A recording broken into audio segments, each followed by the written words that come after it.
우리가 예배를 시작할 때마다 고백하는 신앙 고백이 있습니다. 사도신경 혹은 사도신조라고 말하는 것인데, 이 사도신조를 보면 우리는 거기에서 한 세 가지 정도 아니면 두 가지 정도 큰 덩어리로 이렇게 구분되어 있는 것을 알게 됩니다. 우리가 고백할 때마다 첫 번째는 하나님, 우리 하나님이 창조주 하나님이시라고 하는 것을 고백하고, 그 다음에 예수님이 동정녀 마리아에게서 나시고 본디오 빌라도에게 고난받으셔서 십자가에서 죽으시고 장사한 지 사흘 만에 부활하시고 하나님 보좌 우편에 계시다가 그리고 재림하실, 산자와 죽은 자를 심판하러 오실 만왕의 왕으로 재림하실 것이다. 이제 예수님에 대해서는 이렇게 또 우리가 신앙을 고백합니다. 그리고 세 번째는 성령님, 성령 하나님 살아계십니다라고 이렇게 크게 첫 번째는 우리가 믿을 성삼위 하나님에 대한 신앙 고백을 하는 거예요. 그리고 나서 이제 이 땅에 남아있는 우리가 살아가는 동안, 우리 주의 재림 전까지 아니면 우리 몸이 이제 땅에 묻히기 전까지, 어쨌든 그 기간 동안 살아가는 동안 이루어질 일들을 고백을 합니다. 그게 하나님께서 세우신 교회, 거룩한 공회와 예수님을 머리로 성령님이 하나 되게 하는 모든 성도들의 공동체는 모두 주님의 몸이다라고 하는 이 Holy Universal Church, 거룩한 공회라고 말하는 것입니다. 그리고 성도들끼리 아름다운 교제를 이루는 것. 캐톨릭에서는 죽은 신 비슷한 그 단계 바로 아래 단계를 성자라고, 세인트라고 말하는데, 이런 사람들과 죽은 사람들과 영적 교류하는 것을 성도가 교통한다고 하는데 우리는 그렇게 보지 않습니다. 교회 안에서 하나님의 은혜를 받은 성도들끼리의 아름다운 교제. 그 다음에 이제 또 우리가 고백하는 게 있어요. 이게 세 번째입니다. 몸이 다시 사는 것, 육체의 부활을 얘기합니다. 몸이 다시 사는 것과, 그리고 죄를 사하여 주시고 몸이 다시 살고 우리가 영원히 살게 될 것입니다. 이렇게 고백을 하는 거예요. 이 신앙 고백이 그렇게 모든 것을 다 말해주고 있진 않지만 우리가 믿고 있는 아주 중요한 부분들을 얘기해주고 있습니다. 왜 이런 신앙 고백이 필요했었을까요? 예수님이 직접 계시고 또 예수님으로부터 말씀을 직접 받은 사도들이 그 앞에 살아있으면서 말씀을 가르칠 때는 아무도 다른 소리를 못하는 거예요. 누가 여기서 다른 소리 하면 예수님이 그런 말씀 안 하셨어, 이러면 싹 가는 거예요. 그런데 세월이 오래 지나다 보니까 사도들도 한 사람, 두 사람, 거의 사도 요한 한 사람 빼고 다 순교를 했잖아요. 그러니까 일찍 죽지, 거의 많이 나이 들어서 죽은 게 아니라 다들 일찍 그렇게 순교를 하게 된 것입니다. 사도들이 한 사람, 두 사람씩 없어지면서, 그러면서 교회 안에 이제 조금 지식이 있거나 좀 말을 잘하거나 아니면 남들보다 약간 어떤 리더십이 있거나 이런 사람들이 자기들이 느끼고 있는 것들을, 자기가 이해한 것을, 그건 자기가 맞다고 생각하는 거겠죠. 그런 것들을 여기저기서 막 이렇게 얘기를 하기 시작하는 거예요. 그런 모든 것들을 정리하기 위해서, 그런 모든 것들로부터 성도들을 지키기 위해서 바로 이 사도들이 우리들에게 가르쳐줬던 신앙의 에센스들을 모아가지고 이런 신앙 고백을 우리에게 남겨주고 모든 교회는 이것을 고백하는 것입니다. 여러분들은 지금 볼 때 이런 사물을 보면서 어떻게 생각하십니까? 제가 지금 여러분들 앞에 서 있는데 여러분들은 지금 목사님이 거기 계신가 안 계신가, 지금 서서 말씀하시는 분은 진짠가 가짠가, 이렇게 생각하는 분 없다고요. 그냥 보면은 저기에 있는 거다라고 보는 것과 그 다음에 여기 있는 것을 동일하게 한 번도 생각하지 않습니다. 그런데 1세기 이 복음이 계속 증거되고 있던 시대에, 그 시대에는 사람들이 이상한 생각을 했어요. 그거는 보이는 것은 실체가 아니고 이 보이지 않는 실체는 저 하늘나라, 저 영의 세계, 거기에 있다라고 생각한 것입니다. 그것을 가장 대표적으로 말한 사람이 우리 서양 철학사에서 나오는 이 플라톤이라고 하는 사람입니다. 어쨌든 그 당시에 모든 사람들은 세상은 두 가지로 나눠져 있다. 하나는 영의 세계와 하나는 육의 세계가 나눠져 있다. 그래서 영과 육 두 개로 있기 때문에 이 땅에서 살아가는 것들은 다들 헛것이고 별 볼 일 없는 것이고 아무것도 아닌 것이고 없어질 것이고 무가치한 것이고 조금 세게 말하면 악한 것이고, 그 다음에 저 영의 세계, 영원한 세계, 그것이 우리가 진짜 가야 할 거다. 사람들이 이렇게 생각을 한 거예요. 복음이 예루살렘에서부터 이스라엘 사람들 히브리 민족에게서부터 시작됐습니다. 그래서 아시아 예루살렘에서부터 이스라엘 유대를 거쳐서 사마리아 이렇게 복음이 점점 증거되다가 하나님께서 이 복음을 이제는 유럽, 바로 헬라 세계로 넘어가니까 사람들이 이 복음을 그동안 자기들이 알고 있던 생각 속에서 그것을 받아들이기 시작하는 거예요. 그래서 성경은 절대로 듀얼리즘, 두 개로 나누지 않습니다. 그 핵심은 뭐냐? 우리들이 직접 체하는 건 뭐냐? 이 육체가 악하다라고 하는 거예요. 듀얼리즘은. 좀 더 쉽게 말한다면 우리 육체가 악하고 육체가 무력한 것이니까 이건 버려버려도 된다라고 하는, 그게 듀얼리즘인데, 듀얼리즘의 핵심인데 성경은 그렇게 말하고 있지 않아요. 근데 이것을 헬라 사람들이 받아들이면서 성경의 말을 왜곡하면서 드디어 교회 안에, 사도 바울이 얘기할 때는 정확하게 얘기하고 누가 이런 소리 하면 그런 말 없어, 틀렸어, 이거야, 이렇게 딱딱 정리해서 해주지만 이제 그런 사도들이 없고 사도들이 글만 남겨놓으니까 이제는 그것을 왜곡하면서 다르게 받아들이면서 그것으로 자기 나름대로 이론을 화려하게 펼치면서 자기 나름대로의 어떤 것들을 쌓아놓으니까 그 말을 듣고 평범한 그냥 일반적인 사람들이 저 말이 더 맞는 것 같네, 맞네, 막 이러면서 교회가 미혹되는, 이것이 1세기 바로 사도 요한이 직접 가르치고 있던 이 교회 내에서 일어나고 있었던 일인 것입니다. 이 문제는 사실 오늘 우리의 문제하고도 같습니다. 이거는 1세기에 그 사람들이 그랬더라더라 라는 문제가 아니고, 오늘 우리는 이런 영육이원론보다는 오늘 우리가 접하는 건 뭐예요? 사실 우리는 자본주의 이 번영신학이에요. 그래서 우리는 자본주의 번영신학에 물들어 가지고 복음을 그쪽으로 왜곡하는 쪽이 있고, 우리는 그래서 그쪽으로 해석을 하는 쪽이 있고, 1세기 때는 자본주의라는 것이 없고 그때는 먹는 문제가 아직 해결되지 않았고, 그렇기 때문에 그 사람들에게는 뭐냐? 진리라고 하는 그 헬라 세계의 아주 지식을 추구하는 그들에게는 그 어떤 영육이원론의 그런 것들이 그 교회 안에 복음을 왜곡하며 성도들이 막 휩쓸리기 시작하며, 그것은 필연적으로 어떤 결과를 우리들에게 가져오느냐? 그것은 우리들에게 육체적인 타락을 가져오게 되는 것입니다. 전에 제가 미니밴이 있었잖아요. 그린색 미니밴이었습니다. 한 13년 정도, 12년, 13년을 타고 마지막에 차가 크게 이렇게 돈이 들어가게 되어서, 그래서 어쩔 수 없이 폐차를 하게 되었습니다. 차를 처음에 살 때는 처음에는 카바까지 씌울 마음이 있더라고요. 그 큰 밴을 갖다가 먼지가 묻고 또 기스가 생길까 봐 차에다가 카바를 씌워놔야 되겠다, 막 이런 생각까지 할 정도였습니다. 근데 어느 정도 지나다가 자꾸 부딪히게 되고 기스가 나게 되고 차가 고장나게 되고 한 5년 정도 지나고 나니까 그 다음에는 아무런 관심도 없고 망가져도 관심이 없고 무슨 어디 기스나도 뭐 없고. 왜 그렇습니까? 좀 타다 버리지 뭐.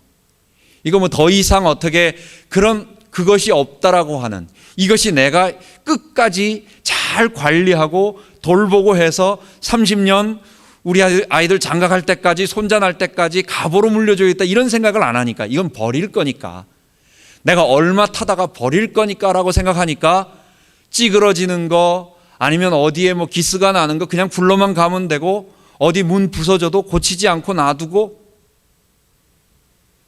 여러분, 그런 겁니다. 우리의 육체가 영원히 다시 이제 우리의 육체는 하나님이 만드신 본래의 아름다운 것이기 때문에 우리는 영으로 부활하는 것이 아니라 육체와 함께 부활해서 다시 만날 것이다. 이것을 말하지 않고 영의 것만 추구하게 되면 어떻게 되느냐? 어차피 육체는 버려질 것이기 때문에 육체가 요구하는 대로 살다가 육체가 원하는 대로 살고 그러다가 없애버리는 거예요. 그게 오늘 우리의 생각으로 본다면 좀 이상하다 이렇게 보이지만 1세기 그 히랍 철학, 헬라 철학에 완전히 주도되어 있고 있었던 그 세계 속에서는 그게 너무도 당연한 일이었어요.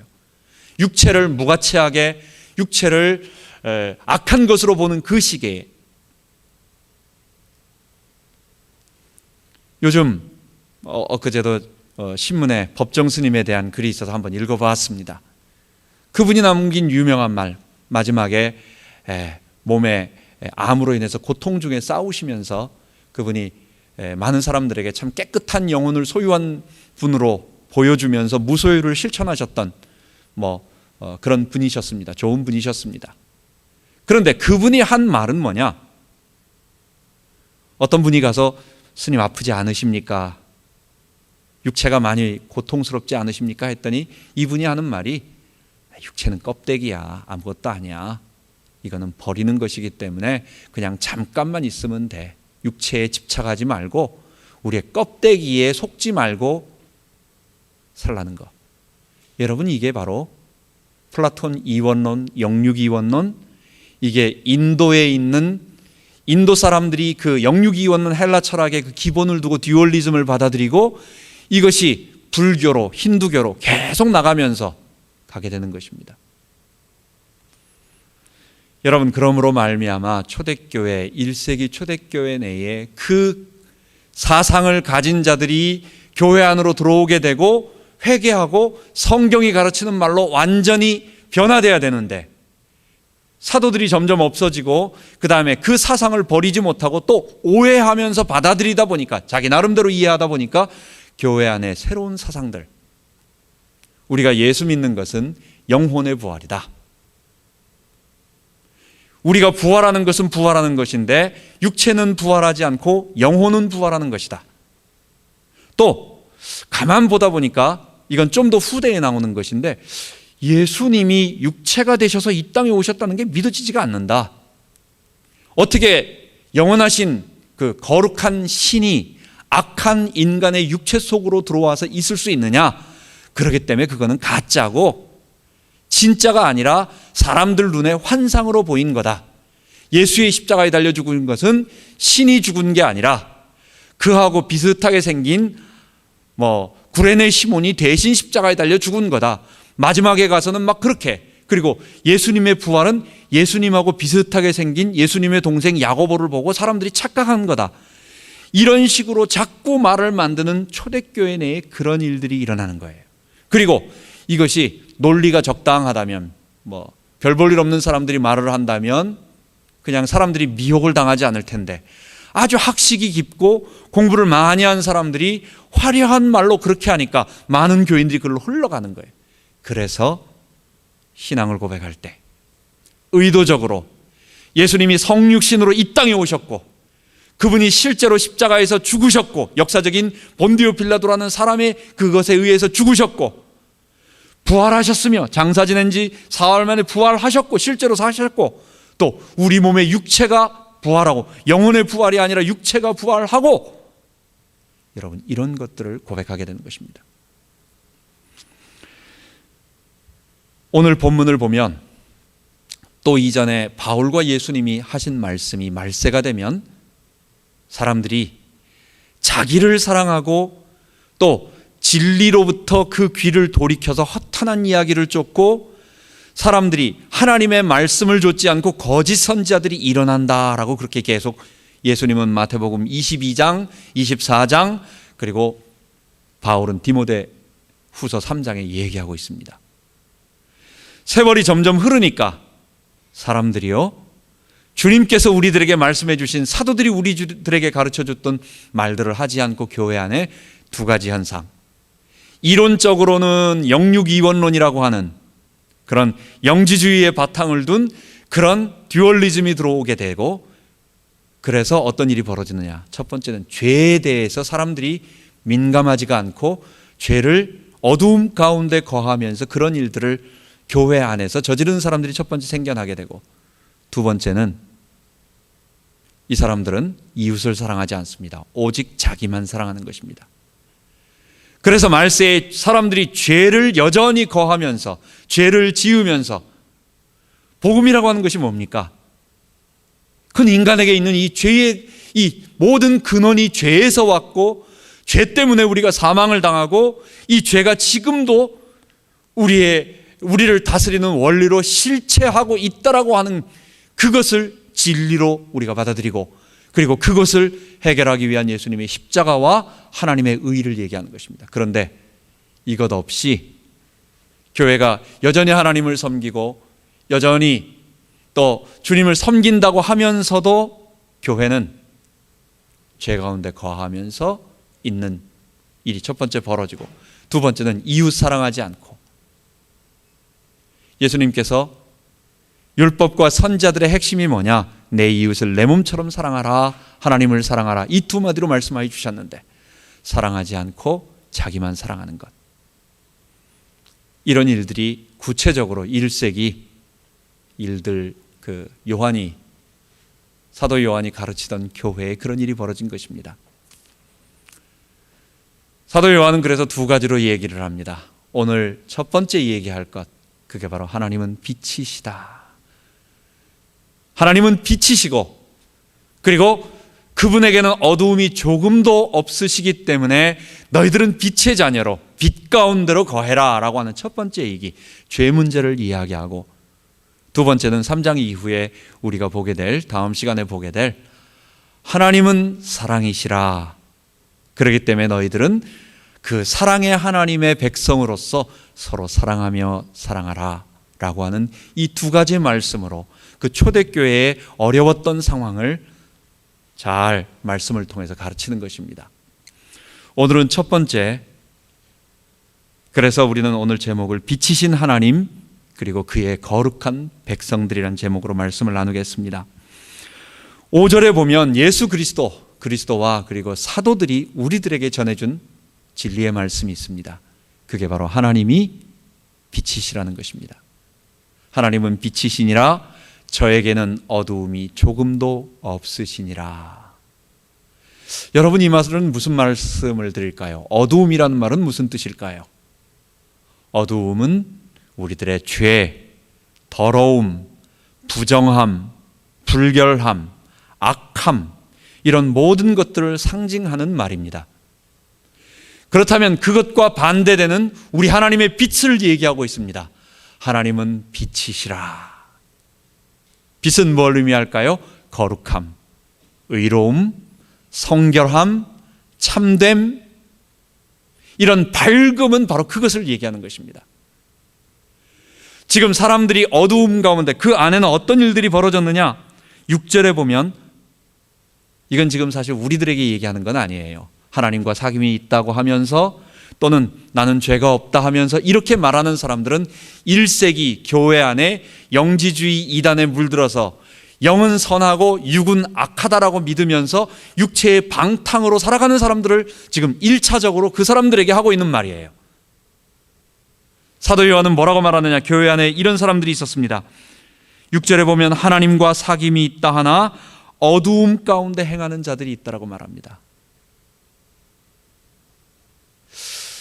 여러분, 교회 안에서 하나님과 사귐이 있고 우리는 하나님을 섬긴다고 말하면서 그들은 어두움, 여전히 죄 가운데 거하고 있다는 것입니다. 뿐만 아니라 8절에는 뭐라고 말하느냐? 자기들은 죄가 없다고 하면서 여전히 죄 가운데 거하고 있는 자였어요. 10절에는 똑같은 사람들입니다. 자기들은 범죄하지 아니하였다라고 얘기하는 것입니다.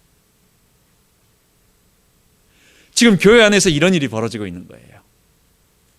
예수님과 바울과 베드로와 많은 사도들이 강력하게 하나님의 말씀을 전할 때는 우리가 하나님 앞에 죄인이고 우리 속에 있는 나도 제어할 수 없는 이 모든 인류에게 억누르고 있는 이 죄의 원리가 있다라고 하는 실제로 죄의 원리가 있다라고 하는, 죄의 실체가 있다라고 하는, 죄의 권세가 있다라고 하는, 우리 아담의 본성으로부터 벗어날 수 없다라고 하는 그것들을 강력하게 얘기하고, 왜? 이건 아무도 말하는 것이 아닙니다. 이건 어떤 사람도 얘기하는 부분이 아닙니다. 그런데 하나님의 계시와 하나님께서 우리들에게 가르쳐 주신 인류 구원의 말씀은 바로 그것부터 나오는 거예요. 우리의 고통, 우리의 사망의 원인, 우리가 지금 일어나고 있는 많은 아픔들과 어려움들은 인간이 하나님을 대적하고 자기가 주인된 이 아담의 죄 때문에, 그리고 그 죄가 우리들에게 사망을 가져다 준다라고 하는 그 진리를 얘기하는 거예요. 여러분, AD 30년 예수님이 이제 십자가에 한 33년 그때쯤 돌아가셨다고 보고, 그러면서 이제 바울이 있을 때까지 한 60년, 바울이 한 66년도에 네로 박해 때, 베드로 한 67년도 그때 죽고, 그 다음에 사도들도 그냥 순차적으로 바로바로 그때 순교를 당해가면서, 그때까지는 감히 어느 누구도 교회 안에서 이 죄와 그리고 우리의 정결함과 그리고 성령님께서 우리를 이끌어 가시고 거룩하게 만들어 가고 우리가 영원한 생명을 얻는다라는 이 진리를 바꿀 만한 사람이 없었어요. 누가 있겠습니까? 하나님의 말씀이 살아있는데. 그런데 이 사도들이 점점 없어지면서 마지막 한 사람, 그것도 사도 요한은 지금 이제 거의 80, 90된 노인이면서 이런 사람이 있는 이 마지막에 되니까 여기저기서 젊은 사람들과 지식 있는 사람들과 이런 사람들이 걷잡을 수 없이 자기들의 헛된 주장들을 얘기하는 것입니다. 그게 뭐냐? 이 세상에 죄가 없다라고 하는 거예요. 그리고 우리는 하나님과 잘 사귀고 있다. 우리는 이미 영이 구원을 받았다. 우리는 거룩하다. 우리는 하나님의 백성이다. 우리는 빛 가운데 거한다. 그런데 실제 삶은 뭐예요? 어두움 가운데 있는 거예요. 여러분, 이 일이 가능합니까? 우리가 죄 가운데 여전히 있으면서 우리는 하나님의 백성이라고, 이거 지금 1세기를 얘기하는 것입니다. 우리에게도 약간의 영향이 있지만 1세기 영지주의자들의 이단들의 그 사상에 물들다 보니까 사람들이 하나님이 주신 이 성령의 가르침 속에서, 아픔 속에서 죄를 조금 우리가 짓게 되면 양심의 가책이 있잖아요. 이거 안 되는데 하나님 앞에 회개하고 자백하고 다시 돌아오면 되는데, 그런 것이 없이 한 번, 두 번, 세 번 하다가 이제는 완전히 논리적인 자기 나름대로의 거짓 이단의 신학적인 근거까지 갖춰서 이건 죄가 아니다. 우리는 이미 구원받았기 때문에 괜찮다. 이런 가르침들이 교회 안에서 일어난다라고 하는 거예요. 그 사람들의 주장이 뭐였느냐? 우리가 하나님과 사귐이 있다고 하면서 어두움 가운데 있는 자들이었습니다. 그들은 우리는 죄가 없다고 말하는 사람들이었습니다. 그들은 우리는 범죄하지 아니하였다라고 말하는 6절, 8절, 10절에 말하는 사람들이었습니다. 여러분, 그렇다고 한다면 이런 문제들이 교회 안에서 계속 일어나면서 성도들을 미혹하고, 2장에 보면 그 사람들이 한 분파를 이루어서 떨어져 나갑니다. 그리고 계속 교회 안에 있는 사람들을 미혹하면서, 여러분, 이게 그냥 교회 하나 새로 따로 하나 만들어서 아름다운 공동체가 되는 게 아니라 이거는 사탄의 소굴이에요. 자기들은 뭔지는 모르지만 하나님과의 사귐이 없이 그들은 거짓 말을 하면서 많은 영혼들을 도적질해가는, 노력하는 일이라고 말하는 것입니다. 그런 일들이 벌어지니까 오늘 요한이 첫 번째 죄에 대한 이야기를 말하면서 우리들에게 말해주는 것입니다. 사람들은 죄의 본성을 가지고 있기 때문에 우린 참 악합니다. 악해서 사실 죄를 짓지 않는 정도 차이겠지만은 지금 여기서 말하는 것은 좀 적극적으로 죄를 즐기면서 짓는 것을 말하는 거죠. 우리가 약해서 실수로 짓는 것을 얘기하는 것은 아닙니다. 그 정도의 것을 얘기하는 것입니다. 사람들이 죄를 지으면 사람들은 첫 번째는 이건 죄가 아니다, 이거는 나 죄 짓지 않았어 라고 죄를 부인합니다. 사람들의 본성 속에 죄를 짓고 나서 당신 죄를 지었네, 그거 죄입니다 라고 말하면 마음으로 첫 번째 어떻게 받아들이냐? 아니야, 나 죄 짓지 않았어 라고 첫 번째 부인을 합니다. 부인할 수 없으면, 내가 죄 졌다라는 것을 부인할 수 없으면, 명백하면 아니, 내가 어쩔 수 없어서 죄 졌어. 나는 원래 지을 마음이 없었는데 나는 어쩔 수 없이 죄를 졌어. 라고 변명을 합니다. 세 번째, 이 변명도 안 통할 것 같으면 세 번째는 공격적으로 나옵니다. 당신은 죄 안 짓나? 나만 죄 짓나? 당신도 죄 졌잖아. 죄인들은 그렇습니다. 사람의 마음속에 첫 번째는 죄를 안 졌다고 잡아떼고 부인을 하고, 그걸 부인할 수 없이 들통나면 내가 어쩔 수 없었다라고 변명을 하고, 그것도 안 통하면 세 번째는 아니, 나만 죄 짓나? 당신은 죄 안 졌어라고 공격을 하고, 마지막에 최악의 악한 사람들이 있습니다. 이 사람들은 어떻게 하느냐? 이 이단들이 하는 짓이에요. 그것은 죄의 개념을 바꿔버립니다. 죄를 마음껏 지으면서 이거는 죄가 아니다, 이건 죄 자체가 아니다라고 말하는 거예요. 오늘 영지주의 이단들, 그리고 이 교회 안에서 거기에 물들어서 사람들이 마치 고린도 교회하고 비슷하죠. 이 교회 안에서 일어나고 있는 이런 상황들이 뭐냐?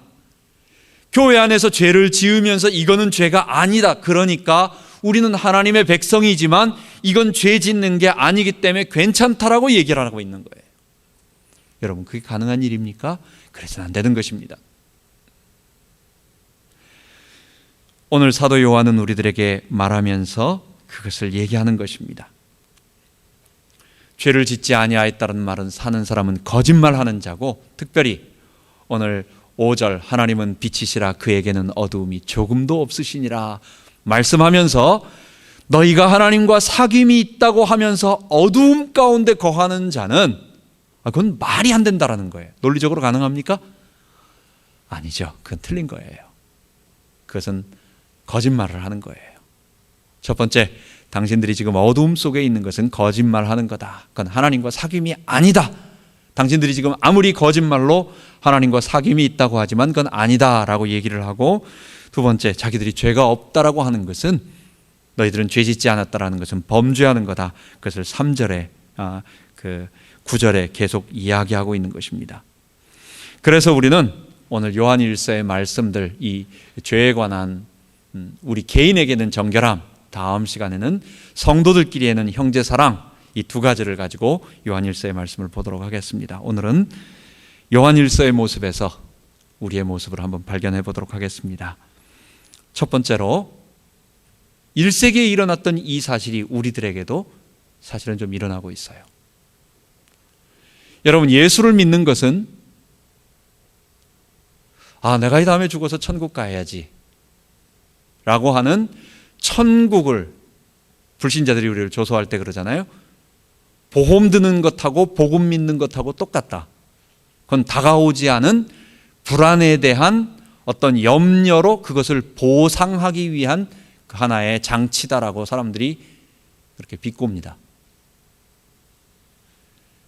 그렇다고 한다면 우리 성도들의 삶은 죽음 이후만 잘 준비해두면 된다라고 생각을 하는 것처럼 예수 믿는 것으로 생각을 해요.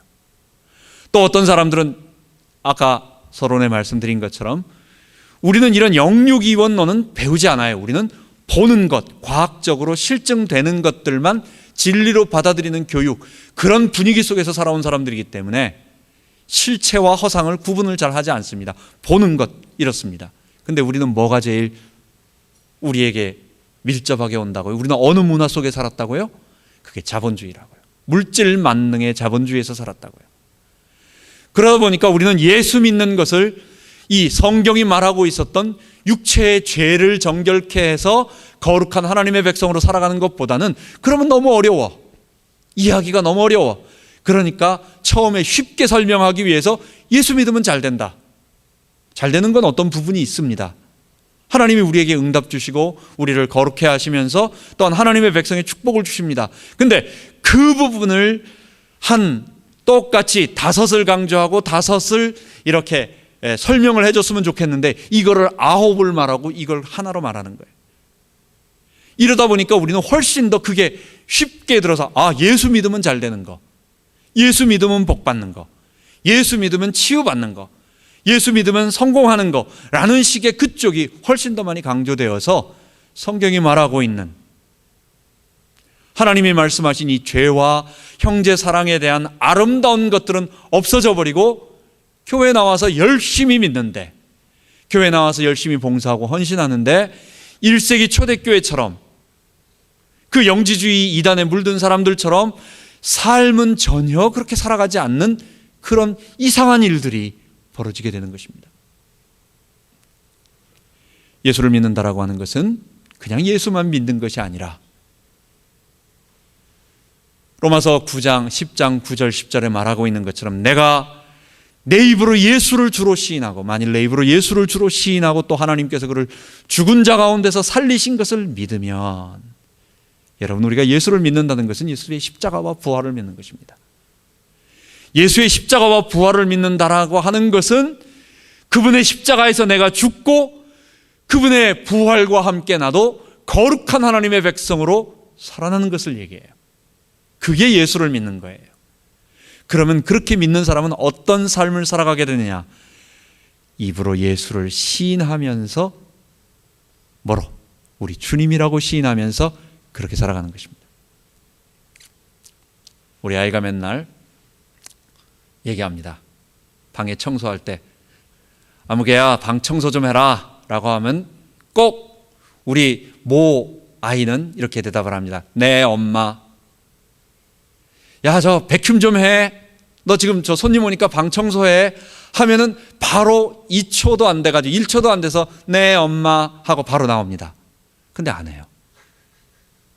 그리고 몇 번 윽박 지르고 뭐하고 대답은 너무 잘한다고. 네 엄마. 이게 바로 나옴과 동시에 대답은 하는데 행동을 안 한단 말이에요. 여러분, 그건 뭡니까? 그거는 그걸 하는 게 아니에요. 예수를 믿는다라고 하는 것은 우리 머릿속에서 내가 예수님을 인정하고, 내가 예수님이 날 위해 죽었다라고 생각을 하고, 내가 예수님이 진짜 죽었다가 살아나신 것을 믿고, 아, 그분이 하나님 보좌 우편에 계시다가 오신다. 그건 틀린 말이 아니다. 그게 기독교의 진리다 라고 머릿속으로 생각하는 것이 아니라, 그렇게 믿으면 어떤 결과가 나타나느냐? 그것은 예수님을 주님으로 고백하고 주님으로 고백하는 삶, 그 행동이 나타난단 말이에요. 어떤 분이 그런 말을 했습니다. 우리는 착각을 합니다. 우리가 머릿속으로 옳은 생각을 한다고 해서 내가 좋은 사람이다, 내가 옳은 사람이라고 생각을 한다는 것입니다. 여러분, 그렇습니까? 물론 나쁜 생각을 하면서 옳은 행동을 하면 그거는 더 나쁜 사람이죠. 속으로는 나쁜 일을 계획하면서 겉으로 숨겨가지고 이렇게 나쁜 의도로 이걸 사람을 속이기 위해서 어떤 좋은 행동을 하니까. 그러나 일반적인 생각을 할 때는 내가 머릿속으로 생각하고 있다고 하는 것이 좋은 것이 아닙니다. 그것은 좋은 것의 시작일 뿐이죠. 내가 머릿속으로 좋은 생각을 한다고 해서 행동으로는 그것과 전혀 상관없이 전혀 엉뚱한 행동을 하고 있는, 옳지 않은 행동을 하는 사람들이 너무 많이 있습니다, 이 세상에는. 그래서 내가 머릿속으로 옳은 생각을 하고 있다고 하는 것은 옳은 행동을 할 때, 아, 당신이 옳은 사람이야 라고 하는 것을 말하는 것입니다. 신앙도 마찬가지입니다.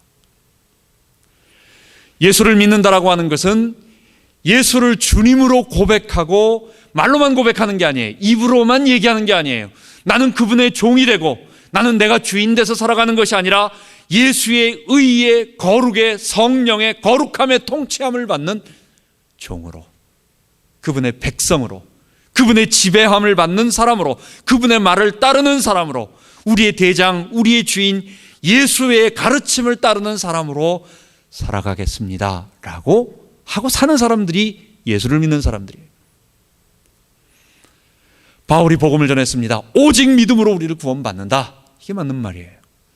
어떻게 거기에 인간의 되지도 않는 조금 우리의 노력을 통해서, 행위를 통해서 우리가 성령의 능력에 도움을 받지 않은 어떤 우리의 착한 행실로 구원을 얻을 수 있겠습니까? 바울이 너무 정확한 복음, 오직 믿음으로 구원을 얻는다라는 말을 우리에게 전해줬습니다. 그랬더니 어떤 일이 벌어졌습니까? 갈라디아서 46년, 47년에 이제 갈라디아 1차 선교행 때 복음 전하고 나서 좀 돌아오고 나니까 그 다음부터는 교회 안에서 또 고린도 3차, 2차 선교여행 지나서 3차 선교여행 할 때쯤 돼가지고는 고린도에 교회 안에서 엉뚱한 일들이 벌어지는 거예요. 왜냐? 그 세상 자체, 헬라 세계 자체가 영육이원론의 지배를 받고 있는 세상이었기 때문에. 그러니까 교회 안에서 예수를 믿는다고 하면서 타락한 사람들이 생기는 거예요. 바울은 그것을 아니야 내가 믿는다라고 말하는 것은 아무 생각도 안 하고 머릿속으로만 인식하면서 행동은 엉뚱하게 하는 것, 그게 바울이 말하는 게 아니라고 해요. 그게 로마서에 다시 한번 정리를 해주는 것입니다. 야고보가 얘기합니다. 교회 안에 있는 헬라 사람들, 교회 안에 헬라에서 돌아온 헬라 문화권이 있는 사람들이 하는 행동들이 예수를 믿는다라고 하면서 전혀 그 예수 믿는 행동, 그렇다고 우리가 천사처럼 100% 어떻게 1점도 흠이 없는 사람으로 살겠습니까? 그건 주님 오실 때나 가능한 것이지. 그러나 정도가 있지. 불신자와 똑같이 아무 차이도 없이 이전에 죄 가운데 거할 때와 똑같이 하는 행동들을 하면서 나는 예수 믿고 있어, 나는 예수를 거부하지 않는다 말이야, 나는 머릿속으로 진짜 잘 믿고 있고 분명히 믿고 있어 하는 사람들이 나오니까 야고보가 뭐라고 말하느냐, 바울이 말한 오직 믿음으로 구원이라고 하는 것은 당신처럼 믿는 것이 구원이 그 믿음을 말하는 게 아니다. 바울은 절대로 그 믿는 것을 행동하지 않는 이걸 죽은 믿음인데 이 믿음을 말한 게 아니다. 오직 믿음, 바울이 가르치는 믿음은 행함이 있는 믿음이다. 같은 말이에요. 바울의 믿음을, 오직 믿음을 야고보가 바로 이야기하고 있는 것입니다. 그게 바로 오늘 우리들의 얘기하고 똑같은 것입니다. 여러분, 우리는 그래서 정말 예수님의 이 십자가와 부활을 믿는 자로서 우리는 그리스도인은 십자가에서 죄 용서받고 어떤 사람들입니까? 우리를 정의를 한번 해봅시다. 그리스도인은 누굽니까? 여러분들이 여러분 자신을 아니면 한마디로 그리스도인, 예수를 믿는다는 건 뭐라고 생각하십니까? 라고 딱 나올 때 기도응답 받는 것입니다. 틀린 말은 절대 아닙니다. 그러나 주변적인 것입니다. 우리가 이 다음에 천국 가는 거다. 그거는 맞는 말인데 큰 말 중에 한 부분을 얘기하는 것입니다. 그거는 미래에 이루어질 일들을 우리는 그쪽으로만 많이 있습니다. 이런 것들은 다 주변적인 것입니다. 바울이 처음 보는, 그리고 너무 지성인들에게 조금도 부끄럽지 않다라고 말하면서 당당하게 말했던 말, 그리스도인은 누구냐? 예수 믿는 사람들은 어떤 사람들이냐 말할 때 우리는 예수의 십자가에 우리를 못 박고 그리고 예수의 부활과 함께 같이 살아나서 우리는 오늘 죄 용서받고 미래 영원한 심판대 앞에서 죄 용서받아서 우리는 하나님의 백성으로 갈 사람들인데, 오늘은 그건 뭡니까? 성령으로 말미암아 하나님의 의로 살아가는 사람들이다. 이게 예수 믿는 거다라고 말하는 것입니다. 여러분, 우리는 누구예요? 크리스찬, 성도, 거룩한 무리들, 거룩한 백성들, 성도, 세인트. 이 사람들은 누굽니까? 우리는 누굽니까? 우리는 죄 용서받고 오늘 하나님의 의로 살아가는 사람들. 이게 예수를 믿는 것입니다. 이것 외에 다른 데피니션, 다른 정의는 크리스찬에 대한 정확한 정의가 아니에요. 이런 크리스찬들이 살아가면서 하나님의 보호와 인도를 받고 하나님의 축복을 받고 많은 것들을 선물로 받습니다. 우리는 떡고물들을 얻어먹을 수가 있어요. 참 좋은 것들을 하나님께서 우리를 괴롭히지 않고 참 좋아요. 하나님께서 정말 살아오는 우리의 삶은 기적입니다. 엊그제도 우리 집사람하고 얘기하면서 아이들 대학을 갑니다. 대학을 가는데 우리에 들어오는 이 물질, 이걸 봤을 때는 불가능해요. 어떻게 이걸 넘어갈까? 근데 3년 지났는데 넘어갔어요. 정말 3년 지나갔는데 그때마다 어떻게 텍스 리턴이 돌아오고 또 1년은 우리 아이가 가서 어떻게 한국 가서 해오고 어떻게 하다 보니까 이 지금 이제 2명 3학년까지 했는데 없는 거예요. 빚이 없는 거예요. 이건 기적이에요. 이런 기적이에요. 들어오는 돈은 뻔한데, 여러분, 그렇다면 역시 하나님께서 우리를 축복해 주셨어. 하나님 살아계시구나. 감사합니다. 하나님 우리를 복되게 하시고 하나님 우리를 축복하시고 정말 마른 광야에서 이스라엘 백성들을 하나님께서 만나 먹여 입히시고 40년 동안 줄이지 않게 하셨다는 말이 이 말씀입니다. 우린 믿음으로 고백합니다. 그러나 그것은 예수 믿는 것에 한 하나님이 우리에게 주신 축복이지 그게 예수 믿는 것은 아니에요. 예수 믿는 게 뭐라고요? 우리는 죄 용서받아 우리를 짓누르고 있는 이 아담의 죄의 저주에서, 이 사망의 권세에서, 이 사단의 참소에서 벗어나 영원한 생명을 얻은 자들입니다. 그런데 오늘 지금 우리는 하나님의 의로 부활해서 하나님의 의로 살아가는 거룩한 사람들입니다. 이게 크리스찬의 정의입니다. 이것 외에 다른 것은 없는 것입니다. 우리 마지막으로 그래서 이제 오늘 본문에 보면은 우리가 이 죄 가운데 거하면서 우리가 치열하게 싸워가는데, 하나님의 의를 힘입어서 우리가 치열하게 살아가는데, 비가 막 쏟아질 때는요, 우산 쓰고 나가도 아무리 비 한 방울 안 맞으려고 해도 비에 맞아요.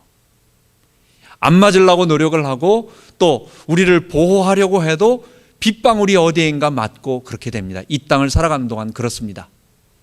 우리 자신은 그렇게 약한 사람들이고 연약한 사람들입니다. 죄에 우리는 노출되어 있고, 우리는 죄를 지으라는 것은 절대 아니지만 점점 다른 사람들은 전혀 죄라고 생각하지 않는데도 하나님의 의의 빛 앞에 서보니까, 그래서 성자일수록 더 자기 자신을 죄인이라고 말하는 것입니다. 효자는 누가 효자입니까? 아버지 보고 어머니 보고 정말 물질도 또 많은 것을 했지만 엄마한테 엄마 나 한 거 없어 미안해 엄마, 막 이런 사람이 효자예요. 세상 말로 꼴랑 100불 한 번 주고 나서 아빠 나 돈 많이 줬다라고 얘기하는 사람들은 그건 효자가 아니에요. 하나님 앞에 제대로 믿음을 가진 자는 정말 하나님 앞에 거룩함과 정결함과 하나님의 백성으로 주를 위해 살아가지만 늘 하나님 앞에 설 때는 하나님 저는 죄인입니다 라고 하는, 이건 자기 학대가 아닌 진정한 자기 속에서 나오는, 그러면서 나를 의지하지 않고 내 속에 있는 이 죄를 알기 때문에 나를 의지하지 않고 하나님을 의지하는 사람들이에요. 우리는 그런 사람들이에요. 그런데 우리가 또 넘어질 때가 있습니다. 아무리 성령을 의지해도 우리가 약할 때 넘어질 수가 있습니다. 그때는 우리 낙심하지 말고, 만일 우리가 우리 죄를 자백하면 저는 미쁘시고 의로우사 우리 죄를 사하시며 모든 불의에서 우리를 깨끗게 하실 것이요. 여러분, 우리는 죄가 있는 사람들입니다. 하나님 앞에 죄인입니다. 사람 앞에는 절대 죄가 없어요. 그러나 하나님 앞에 죄인입니다. 예수님이 십자가에 피 흘리지 않으면 안 될 정도로 그런 아담의 범죄에 짓눌려 죄의 세력에 잡혀 있는 사람들입니다. 그런데 우리가 죄 가운데 거하다가 이것과 싸우다가 실패해가지고 넘어져서 쓰러졌을 때 낙심하지 말고 그리스도 의지해서 하나님의 의로 다시 한번 일어나서 성령님 다시 나를 도와주세요 하고 낙심하지 말고 일어나서 사죄의 은총을 가지고 승리하고 이기는 우리 되기 바랍니다. 죄의 세력은 비록 거세지만 우리 안에 거하시는 하나님의 능력, 하나님의 성령은 더욱 크십니다. 하나님의 은혜는 더욱 크십니다. 그래서 우리는 이길 수가 있어요. 끝까지 넘어지고라도 우리는 그로기 상태로 우리가 거의 가야지만 KO 당하지는 않습니다. 하나님이 우리를 인도해 주세요. 낙심하지 말고 또 일어나는 빛의 자녀로 살아가는 우리 귀중한 성도들 되기 바랍니다. 기도하겠습니다.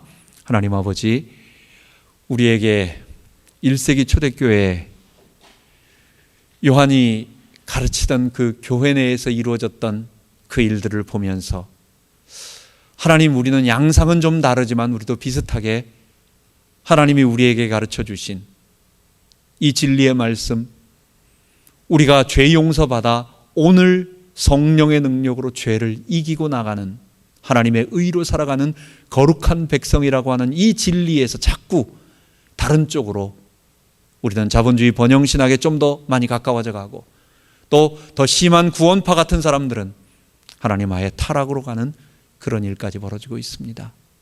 하나님, 이 모습을 보면서 우리 자신이 다시 진리로 돌이키게 하여 주시옵시고, 의의 백성으로 살아가게 하여 주시옵시고, 그리고 의의 거룩한 백성이 하나님이 도와주시는 그 은혜의 아름다운 축복들을 체험하며 많은 사람들에게 이 복음의 진리를 전하고 또 그들을 구원하는 하나님의 백성으로 살게 하여 주옵소서. 우리 연약합니다. 낙심합니다. 실패합니다. 주님 다시 회개하고 일어날 수 있도록 사죄의 은총을 의지하는 우리 되게 하여 주옵소서. 예수님 이름으로 기도합니다. 아멘.